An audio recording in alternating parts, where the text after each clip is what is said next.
ওই সোহাগ, ওই চাঁদা দে। কিসের চাঁদা ভাই? কিসের চাঁদা মানে? চাঁদা দে। কি আর চাঁদা তুই বুঝোস না? ফুটপাতে দোকানদারি করতে হলে চাঁদা দিতে হইব, চাঁদা দে। ভাই আপনার আগে আরো 3 জন চাঁদা নিয়ে গেছে, আমি যদি এভাবে চাঁদা দিতে থাকি আমার ব্যবসা চলবে কিভাবে ভাই? আমি আপনাদেরকে আর চাঁদা দিতে পারবো না, আপনারা চলে যান এখান কি থেকে। কইলি? বড় ভাইয়ের মুখের উপর কথা। তুই বাইরা এদিকে আয়।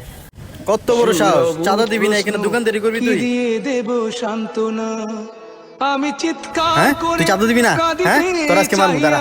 করিতে পারিনি চিৎকার, আমি চিৎকার করে কাঁদিতে চাহিয়া করিতে পারিনি চিৎকার, বুকের ব্যথা বুকে চাপাই নিজেকে দিয়েছি ধিক্কার, কতটুকু অশ্রু গড়ালে হৃদয় জলে সিক্ত, কত প্রদীপ শিখা জ্বালালে জীবন আলোয়